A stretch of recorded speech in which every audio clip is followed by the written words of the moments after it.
If you're a fan of horror movies, you're probably well aware the 1970s was a pretty monstrous decade for the genre.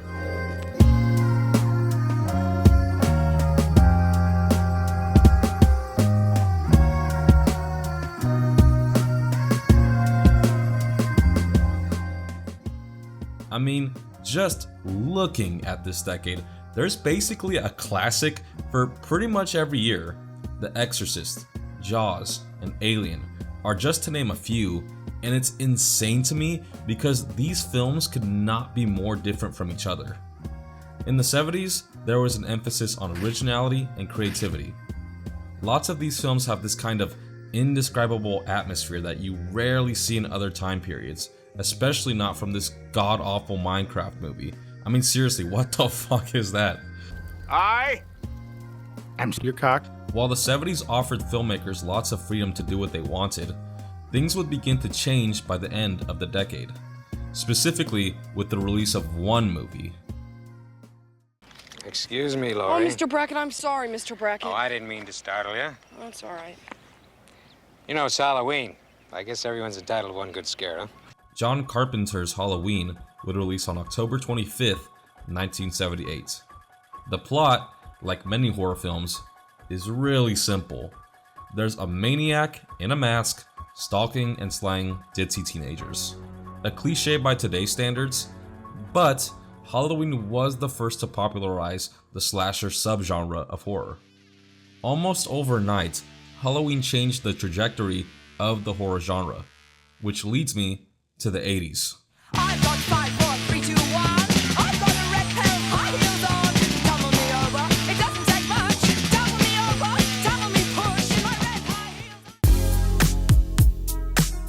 In stark contrast to the 1970s, the 1980s offered less diversity and creativity in exchange for a more formulaic approach to the genre. After the success of Halloween, Hollywood saw nothing but dollar signs in front of them. Friday the 13th, a direct Halloween knockoff, dominated this decade with 8 movies in 10 years. The slasher genre seemed to be what audiences were craving, so studios capitalized on this demand. Now, I know why you clicked on this video.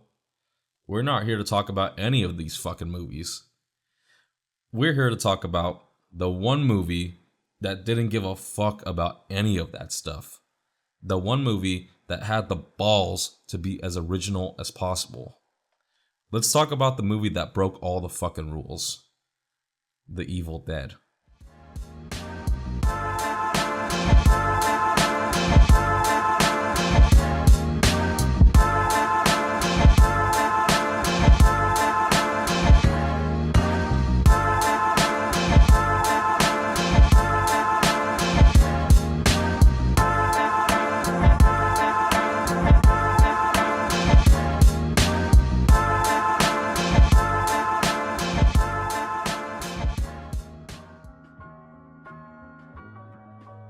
The Evil Dead is a horror film that had been floating around Hollywood for a hot minute before it officially began production. Writer and director Sam Raimi actually filmed an entire 30-minute short film called Within the Woods as a proof of concept.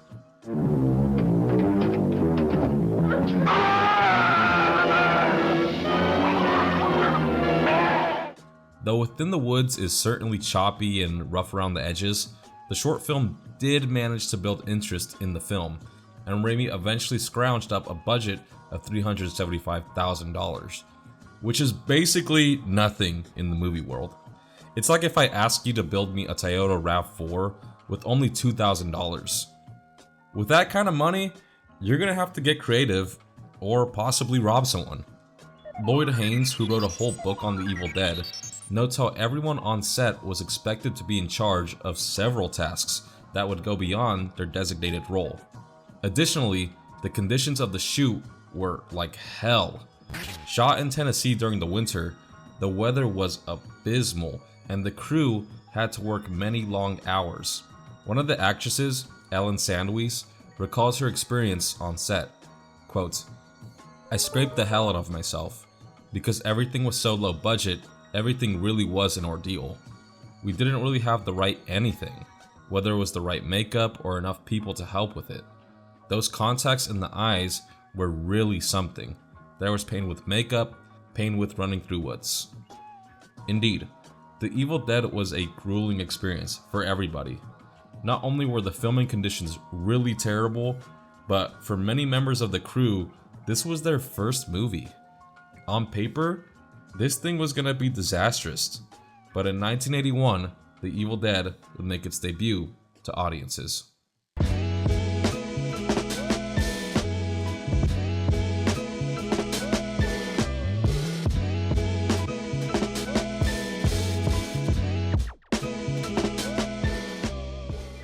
Defying all expectations, The Evil Dead would end up earning close to $30 million.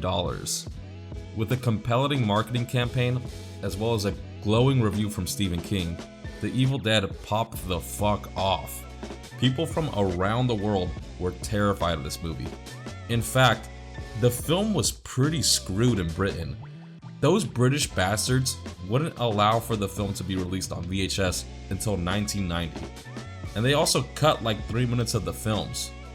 They were being a bunch of fucking babies, and also in Britain, they put fucking cheese, beans, and potato on one dish. So take with that what you will. England is my city. But okay, let's actually talk about the movie. What's The Evil Dead all about? I won't spend too much time on the plot because it's pretty straightforward, and on a side note, I really hate when channels spend the whole goddamn video detailing each scene of a movie without any analysis. Quentin reviews.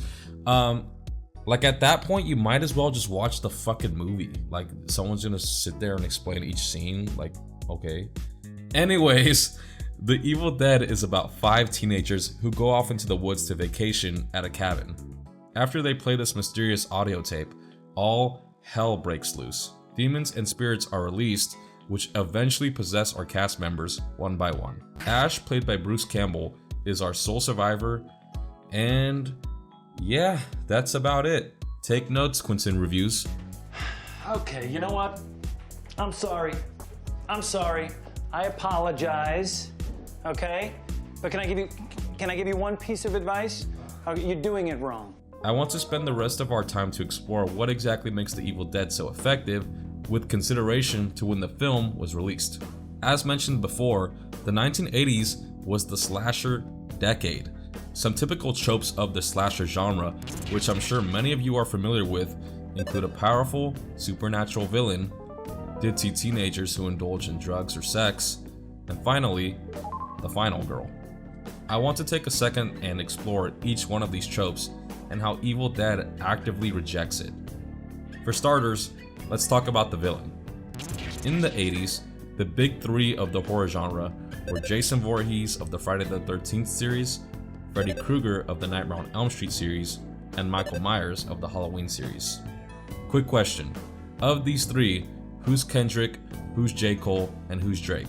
I'm genuinely curious what you guys think. I personally think it's gotta be something like this, but I don't know. Motherfuck the big three, nigga, it's just big me, nigga, boom. What? I'm really like that, and your best work is a light pack, nigga, Prince out. These three have quite a bit in common. They all have supernatural strength, they're all basically immortal, they're all men, and they all love targeting teenagers or young adults. In the slasher genre, the villain is the star. We don't go to these movies to see Tina, we go to see what Freddy is going to do to Tina. These characters are more often than not interesting or engaging, they're just meant as fodder for our star. In the 80s, this was the thing to do. But The Evil Dead does the opposite. We never actually see the demon. Rather, the villain possesses Ash's friends one by one. So instead of battling against some random monster, our characters must fight each other, which is more dramatic and interesting. We get to actually know these characters, so when they transform, you care a lot more than you would a random character in a slasher. Now, granted, are the characters in The Evil Dead super three-dimensional and deep? Well, obviously no, they're not. But relative to their slasher film counterparts, they are much more real and grounded. I mean, there's this guy in the Friday the 13th Part 5 who loses his shit over a chocolate bar. What the fuck is that about? Here, Vic, want a bite? Here, I'll just put it over here. And later on, when you're hungry, you can have it. Well, if that's the way you feel, forget it, Vic. Just forget it. But I think you're really out of line.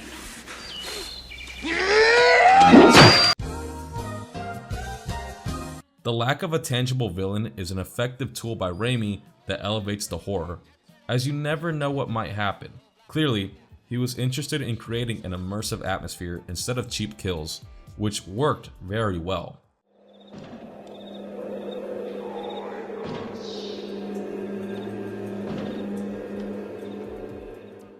Another trope that The Evil Dead doesn't care for is the final girl.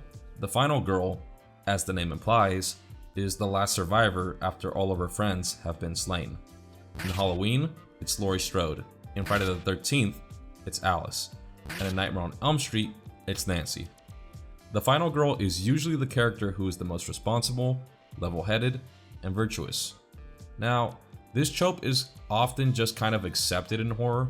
We as the audience are just kind of used to it by now, either consciously or unconsciously. While it can be effective in some instances, the bit has been overdone, and that is especially the case in the 80s. In The Evil Dead, things are different. Ash is the final girl. Or, I guess, final guy. The fact that you had a male protagonist in a horror film is itself strange. Usually that's a recipe for disaster. People who had tried before to use a male protagonist in a horror film had failed. The formula says you should have a strong female as the lead, but Ash, in the form of Bruce Campbell, was the perfect person for this story. Partly that's because he conveyed the great philosophical dilemmas of the film. Mainly, if your girlfriend goes zombie on you, what do you do? Ash as a character is structurally very similar to the final girl. And instead of having to confront one villain, Ash is attacked and mauled by his own friends. Whether it was intentional by Raimi or not, he has excellently avoided using the writing techniques that were popular in his time. The Evil Dead is able to remain fresh after so many years because there's no other film quite like it.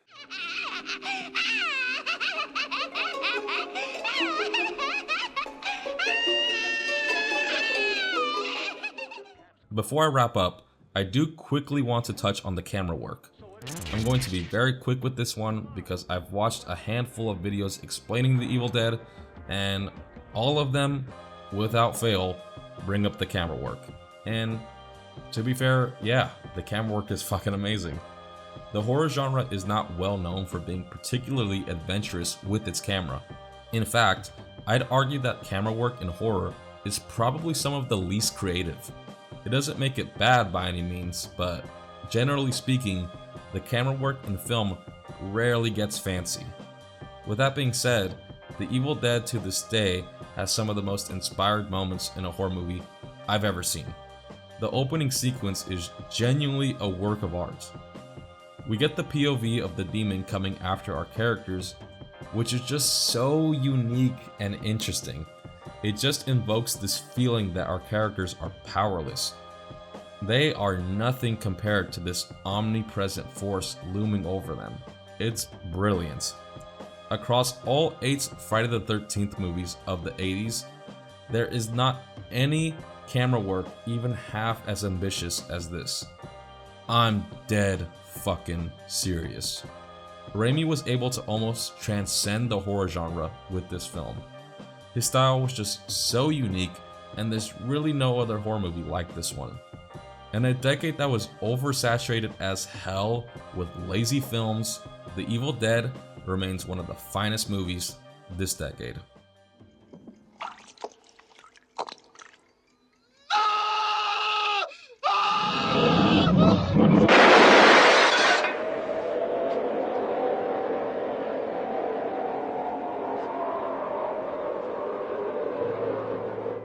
The Evil Dead is a fucking classic.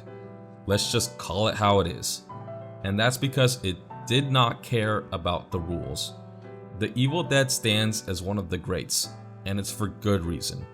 I still, honest to God, can't think of a single movie that's quite like it. It's just so original so stylized, and with the context of when it came out, it really is the needle in the haystack. In recent years, I must admit, horror has evolved so much, and that's a very good thing. The big three of the 80s are more or less irrelevant for the most part, and films like Longlegs are what's moving the crowd these days. While I'm happy that horror is finally getting to a more creative space, to me, this only makes me appreciate The Evil Dead even more. This movie was like 50 years ahead of its time. For a film that is focused on the dead, it seems like it was the only horror film in the 80s that was actually alive.